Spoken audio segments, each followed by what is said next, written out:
después de la elección.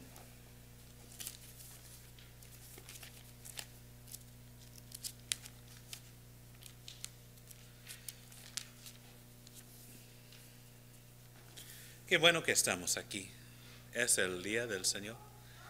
Y como dice en Salmos capítulo 122, aquí un salmo de David: yo me alegré con los que me decían, a la casa de Jehová iremos. Y estamos aquí en la presencia de Jesucristo. Y qué bueno que estamos. Hoy elección va a ser acerca del tema de agua.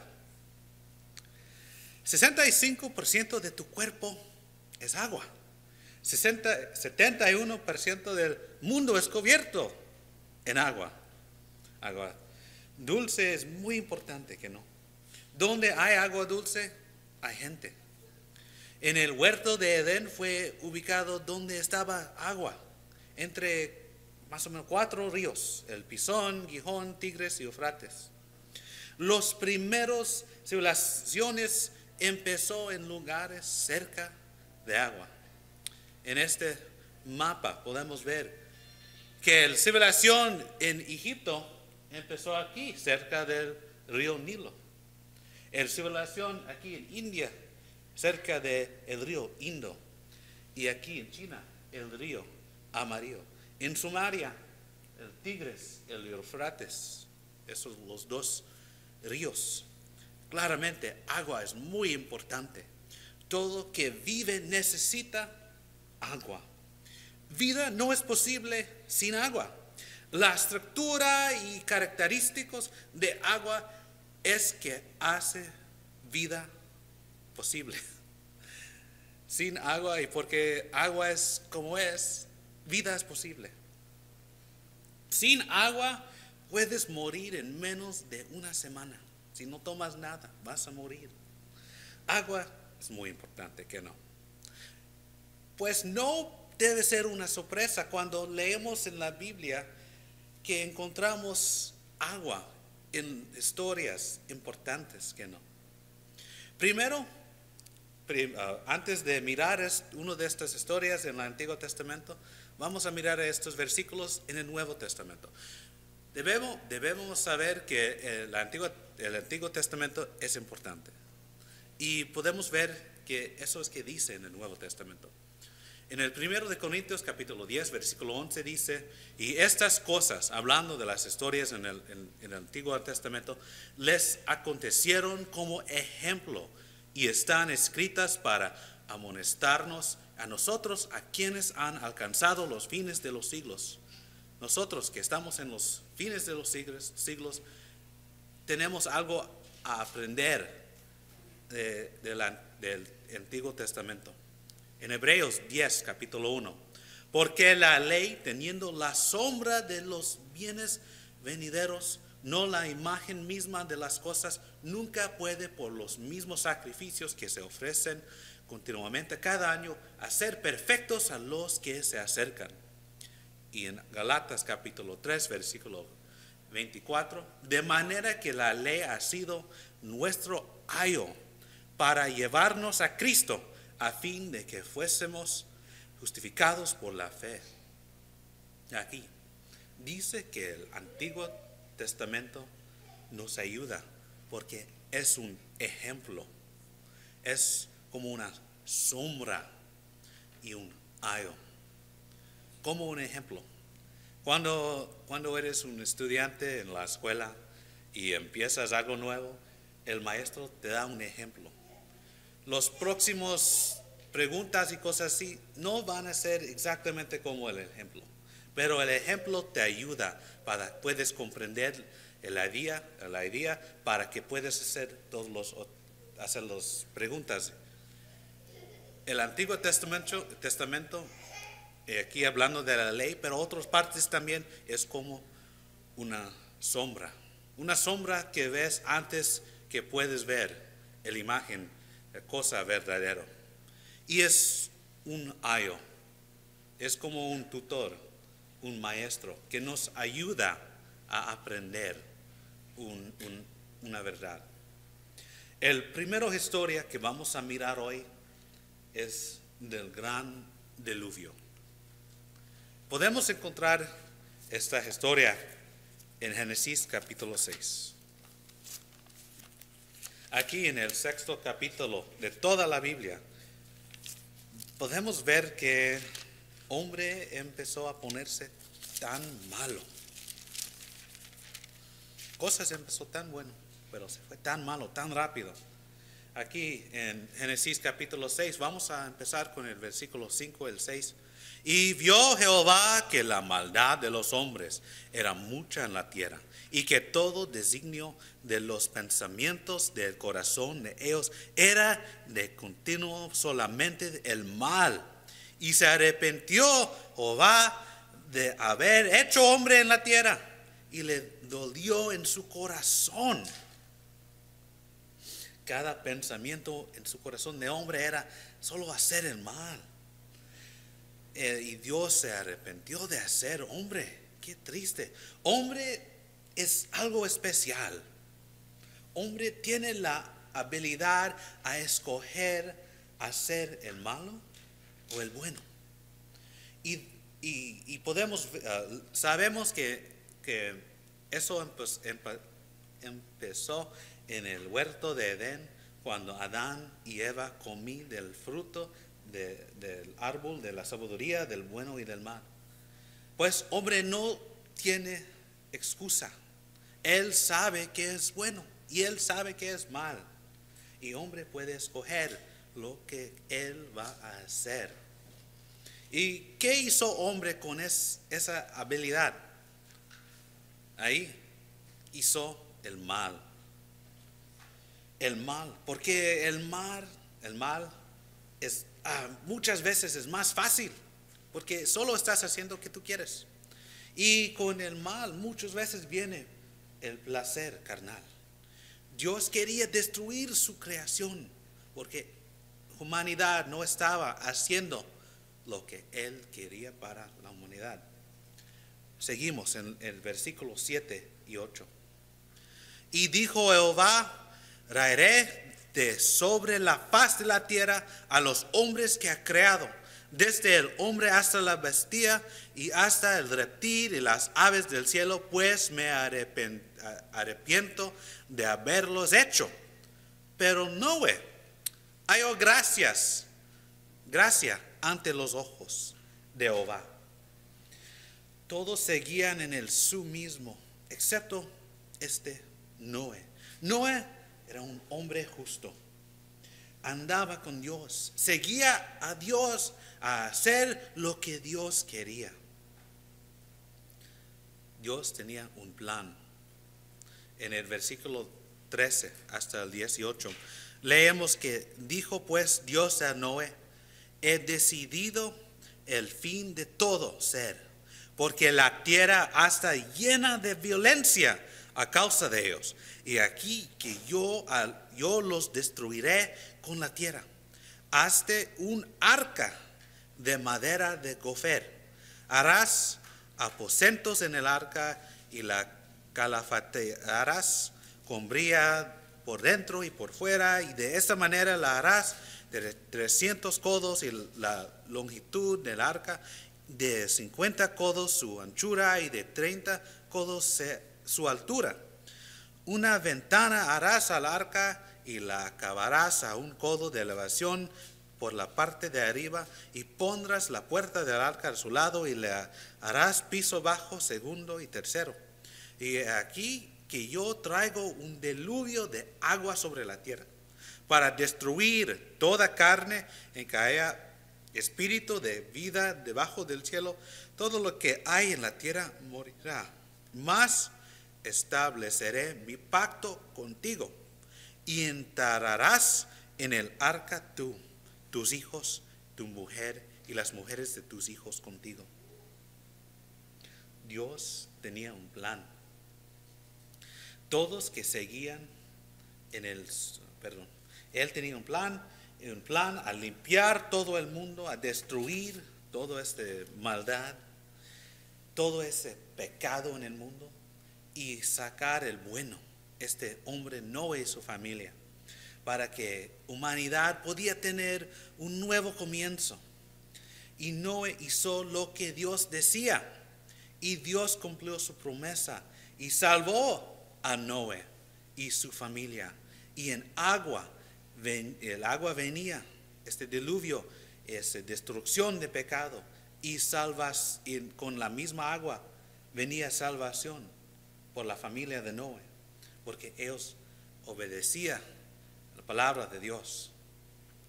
La segunda historia que vamos a mirar, que tiene mucha agua, es la historia cuando los judíos cruzaron el Mar Rojo. Aquí tenemos otra escena. Muchos años en el futuro, los hijos de Dios, los hijos de Abraham, la gente escogida, los judíos, estaban en Egipto por muchos años, 400 más o menos. Vamos al Éxodo capítulo 1.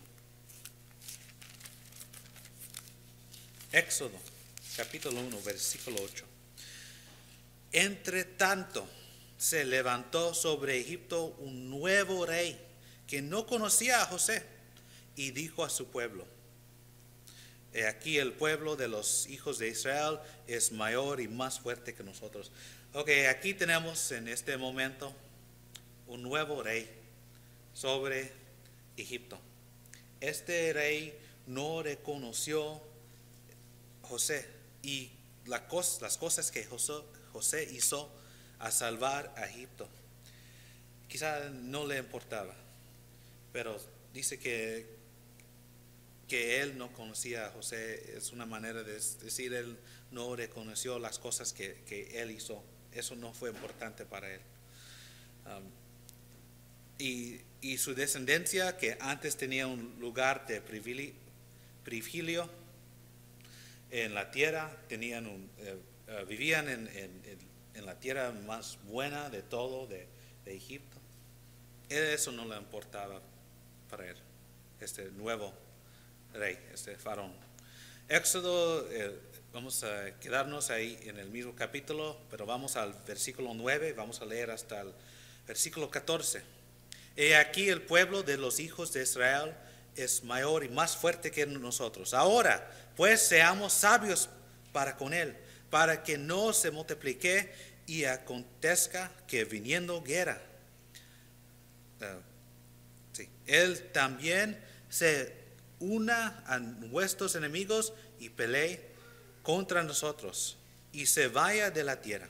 Entonces pusieron sobre ellos comisarios de tributos que los molestasen con sus cargas, y edificaron para Faraón las ciudades de almacenaje, Pitón y Ramesés.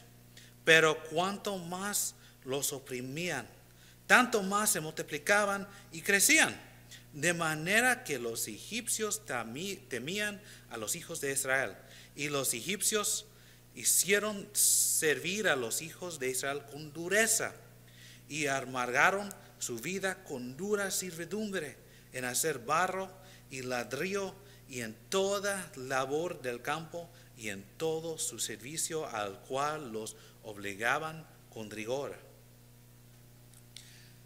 Este faraón, este rey de Egipto, hizo que los israelitas fueran sus esclavos, poniéndoles trabajos duros.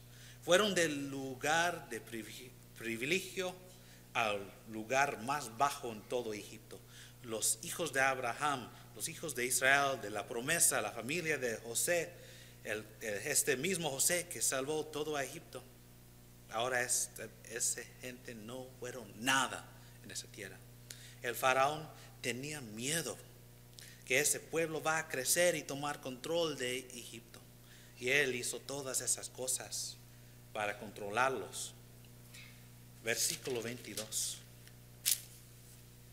Entonces Faraón mandó a todo su pueblo diciendo: echar al río a todo hijo que nazca, cada hijo de un israelita, y a toda hija perseverad la vida. Él tenía miedo. Él quería destruir la nación de Israel. ¿Puedes imaginar cómo sentían y pensaban los judíos? Yo pienso que ellos pensaban que Dios los abandonaron. Pero Dios no los abandonaron. Dios siempre tiene un plan. Y este plan se llamaba Moisés.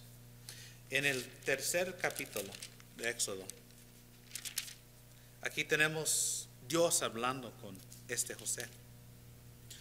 Dijo luego Jehová: bien ha visto la aflicción de mi pueblo que está en Egipto, y he oído su clamor a causa de sus exactores, pues he conocido sus angustias.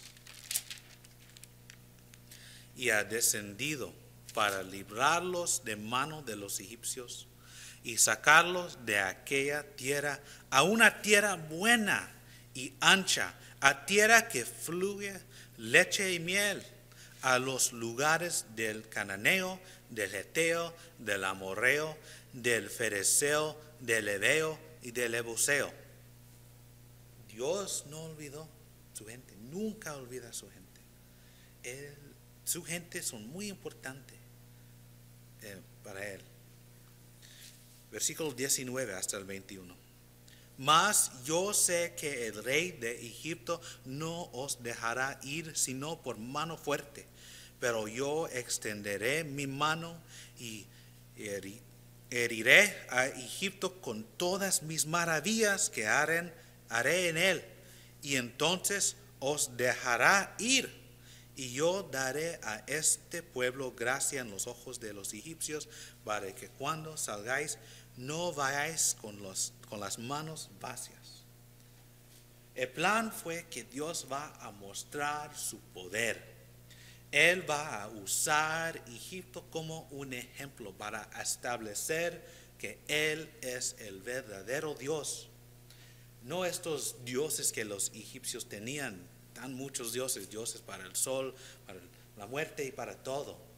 Aquí Dios va a mostrar a esta nación muy poderoso, quizá el más poderoso en toda esa parte del mundo en ese tiempo. Y Él va a mostrar su poder con ellos. Ellos van a ser un ejemplo. Y Dios subió a este hombre Moisés para guiar la gente. Y Dios mostró su poder con muchos prodigios, muchos milagros. ¿Recuerdas los 10 plagas? Dios hizo el río Nilo hacer sangre.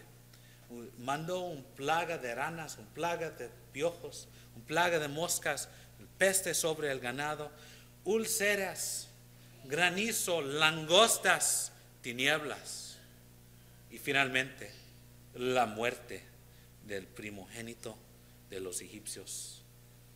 Después del final plaga, el faraón lo mandaron a ir. Él lo decía: por favor, puedes ir con tu Dios, por favor, toma tu Dios y quítalo de aquí. Y el pueblo de Egipto estaban listos que, por favor, van estos judíos, son problemas. No queremos estas personas, esta gente, este pueblo aquí nomás. Por favor, quítanse de aquí. Vamos al capítulo 14. Porque si yo fue un israelita en ese tiempo, yo creo que voy a pensar que todo va a ir bien. Los egipcios nos echaban de su tierra, pero nos daban todo lo que queremos. Si fuimos a la casa de un egipcio y yo quería su oro, me daban, porque ellos tenían miedo del pueblo, de mi Dios. Y estamos en el camino, nos vamos a Canaán, para tomar esa tierra, porque Dios decía: ¿de dónde nos vamos? Es la promesa. Pero vamos a mirar que cosas no fueron tan fáciles. El versículo 5 hasta el 7.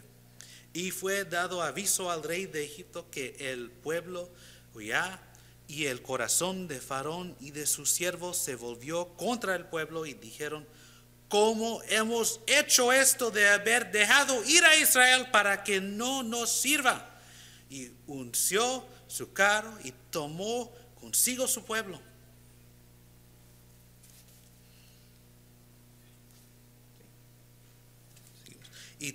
Y tomó 600 carros escogidos y todos los carros de Egipto y los capitanes sobre ellos. Aquí el faraón cambió su opinión. A un momento decía, por favor, puedes ir. Y estaba pensando, si ellos no están haciendo ese trabajo duro, ¿quién va a hacerlo? Si no tenemos nuestros esclavos, ¿quién va a hacer todo eso? Especialmente que están muertos los primogénitos. ¿Qué vamos a hacer aquí en Egipto? Necesitamos estos israelitas. ¿Cómo podemos vivir sin ellos? Y él estaba listo a capturar estos escapados. Versículo 9 y 10.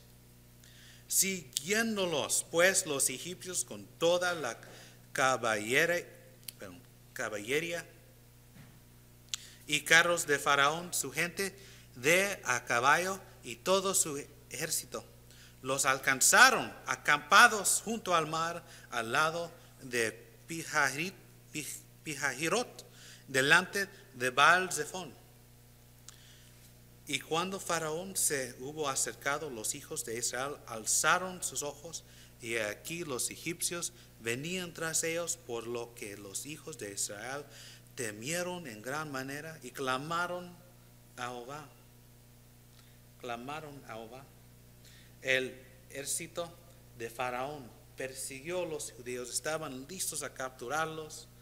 Quizá unos del ejército solo querían matarlos, especialmente que todos los problemas que vinieron de estos judíos. Nos seguimos al versículo 11. Y dijeron a Moisés, ¿no había sepulcros en Egipto que nos ha sacado para que muramos en el desierto? Porque has hecho así con nosotros, que nos has sacado de Egipto. ¿No es esto lo que te hablamos en Egipto, diciendo, déjanos servir a los egipcios? Porque mejor nos fuera servir a los egipcios que morir nosotros en el desierto. Y Moisés dijo al pueblo, no temáis, estad firmes y ved la salvación que Jehová hará hoy con vosotros, porque los egipcios que hoy habéis visto nunca más para siempre los veráis. Jehová peleará por vosotros y vosotros estaréis tranquilos. Qué sorpresa que la gente, es la misma gente que vio todas las plagas, todos que Dios hizo, y dudaban. Ellos vio todos los milagros, el poder de Dios, pero ellos dudaban. Ellos querían regresar con los egipcios para ser esclavos otra vez. No querían morir en el desierto, pero Moisés lo decía que Dios va a pelear por ellos, que Él va a salvar su pueblo. No necesitas tener miedo. Salvación va a venir de Dios. Versículo 21 hasta el 30. Y extendió Moisés su mano sobre el mar, y hizo Jehová que el mar se retirase por recio viento oriental toda aquella noche, y volvió el mar en seco, y las aguas quedaron divididas. Entonces los hijos de Israel entraron por en medio del mar en seco, teniendo las aguas como muro a su derecha y a su izquierda. Y siguiéndolos los egipcios, entraron tras ellos hasta la mitad del mar, toda la caballería de Faraón, sus carros y su gente a caballo. Aconteció a la vigilia de la mañana que Jehová miró el campamento de los egipcios desde la columna de fuego y nube, y trastornó el campamento de los egipcios, y quitó las ruedas de sus carros, y los trastornó gravemente. Entonces los egipcios dijeron, Oigamos de delante de Israel, porque Jehová pelea por ellos contra los egipcios. Y Jehová dijo a Moisés: extiende tu mano sobre el mar para que las aguas vuelvan sobre los egipcios, sobre sus carros y sobre su caballería. Entonces Moisés extendió su mano sobre el mar, y cuando amanecía, el mar se volvió en toda su fuerza, y los egipcios al huir se encontraban con el mar. Y Jehová derribó a los egipcios en medio del mar, y volvieron las aguas y cubrieron los carros y la caballería, y todo el ejército de Faraón que había entrado tras ellos en el mar, no quedó de ellos ni uno. Y los hijos de Israel fueron por en medio del mar en seco, teniendo las aguas por morro a su derecha y a su izquierda. Así salvó Jehová aquel día a Israel de mano de los egipcios. Israel vio a los egipcios muertos a la orilla del mar. Dios salvó su gente y destruyó sus enemigos. Aquí tenemos un patrón. Dios tiene un plan. Primero hay algo malo, hay el mal que existe. Pero Dios tiene un plan. Y si la gente obedecía a Dios, hicieron todo que Dios mandaba. Dios usaba agua para limpiar el mundo del mal, destruir los enemigos de su pueblo y después salvación. Pero ¿cómo podemos aplicar estas lecciones a nuestras vidas? Recordamos que el Antiguo Testamento tiene estas figuras, estas ilustraciones, sombras de una verdad más profunda. Estas cosas físicas que leemos son figuras de algo más profundo, algo espiritual. Pero ¿qué? Primero, miremos este patrón. Empezó con el dato de la verdad que hay malo, hay pecado. Y es así en el mundo hoy, que no, hay pecado en el mundo. ¿Creemos que hay pecado en este mundo? ¿O están todos haciendo como Dios quiere? Claramente hay pocos que están haciendo que Dios quiere, que están siguiendo a Dios. Hay mucho pecado en este mundo. Y la verdad es que tenemos un enemigo, el diablo.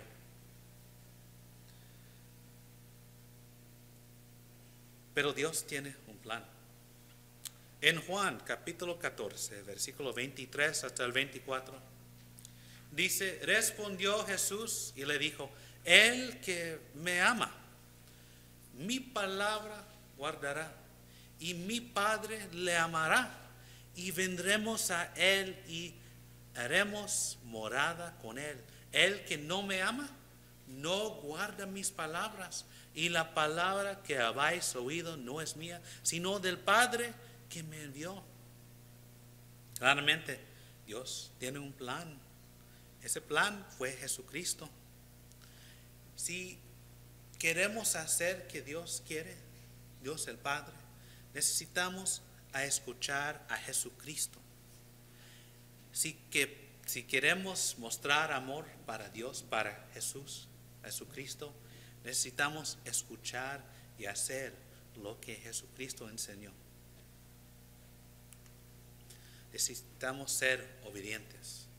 El que creyere y fuere bautizado será salvo, mas el que no creyere será condenado. Aquí las palabras de Jesucristo en Marcos 16:16. El plan es creer que ese Jesús de Nazaret es el Hijo de Dios, es el Salvador, y después de creer, ser bautizado. Otra vez, agua que puede salvar. El bautismo Sí, el bautismo. El bautismo tiene una conexión muy profunda con el Antiguo Testamento y estas otras historias que leímos. En el primero de Pedro. Y vamos al primero de Pedro. Versículo 20 del capítulo 3. Y vamos a leer el versículo 20 y el 21. Los que en otro tiempo desobedecieron cuando una vez esperaba la paciencia de Dios en los días de Noé, mientras se preparaba el arca en la cual pocas personas, es decir, 8, fueron salvadas por agua.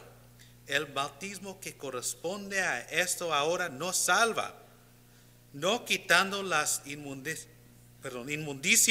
de la carne, sino como la aspiración de una buena conciencia hacia Dios por la resurrección de Jesucristo. En la misma manera que Noé y su familia fue salvado en ese tipo de bautismo que en la agua fue salvaron, el bautismo hoy tiene poder para salvar. El bautismo otra vez tiene, como yo decía, una conexión muy profunda con el Antiguo Testamento. Ese bautismo que Noé tomó y su familia, claramente no es el mismo que tenemos hoy. Él necesitaba hacer un arca de madera gofer. Nosotros no necesitamos hacer eso. Pues es un sombra de una verdad que ya tenemos hoy. Ese diluvio, ese agua en el tiempo de Noé, limpió todo el mundo de pecado y salvó Noé y su familia. El bautismo hace algo similar. Puede limpiarnos. En Romanos capítulo 6. Romanos capítulo 6, versículos 3 hasta el 7.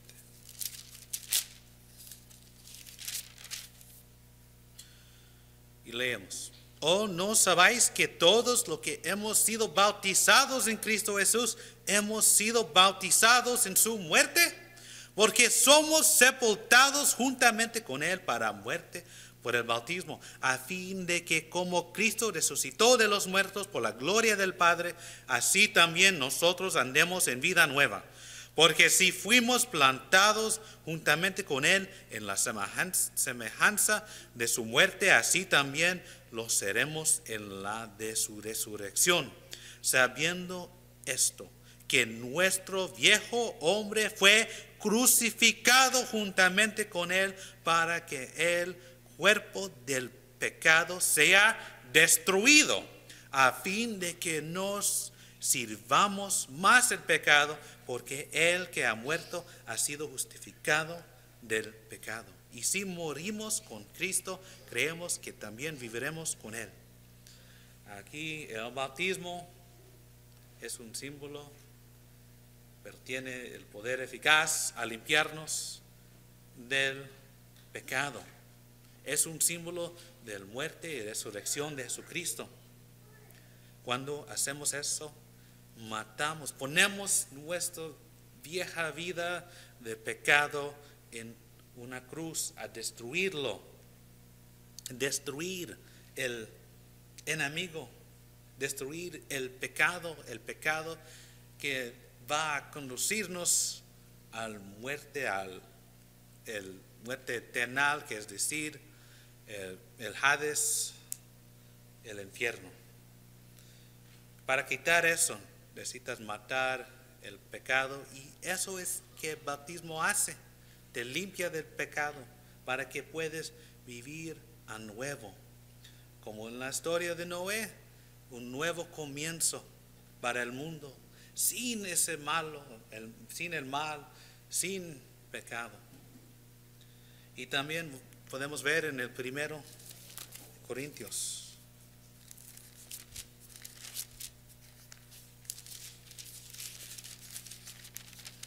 En la primera epístola a los Corintios, Pablo escribió en el capítulo 1, versículo, no es, eso importa en el oro.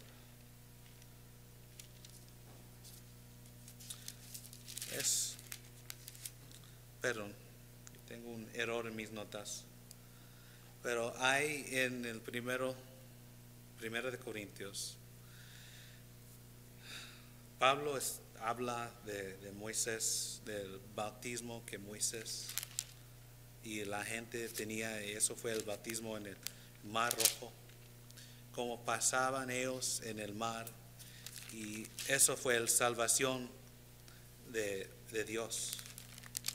Y perdón porque yo no tengo en mi nota donde está escrito. Pues es tu obligación para buscar en tu Biblia si esto es la verdad. Es aquí en el capítulo 10, versículo 1 y 2. Porque no quiero, hermanos, que ignoráis que nuestros padres todos estuvieron bajo la nube y todos pasaron el mar, y todos en Moisés fueron bautizados en la nube y en el mar. Y todos comieron el mismo alimento espiritual y todos bebieron la misma bebida espiritual, porque bebían de la roca espiritual que los seguía, y la roca era Cristo. Y si recordaste es que leemos en el versículo 11 que estas cosas son ejemplos, cosas que necesitamos aprender de las cosas que pasaron. Este bautismo otra vez no fue con el bautismo de Noé y no fue con el bautismo que tenemos ahora, pero tenía agua y tenía salvación, tenía obediencia.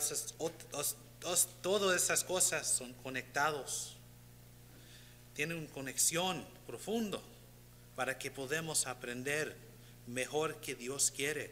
Dios salvó su pueblo usando estas aguas del Mar Rojo. Él salvó a Moisés de sus enemigos, los egipcios. Dios nos salva del enemigo, es el pecado. Lo salva del diablo. Ese patrón, cuando entramos al agua y salimos del agua, estamos nuevos. Tenemos una otra nueva oportunidad a hacer la voluntad de Dios. No tenemos el pecado, el mal de antes está destruido. Tenemos salvación. Hoy tú quieres ser salvado. Necesitas conocer el Evangelio. El Evangelio es la historia de Jesucristo, es de Jesús de Nazaret, el Hijo de Dios. Necesitas creer en Él, ¿recuerdas?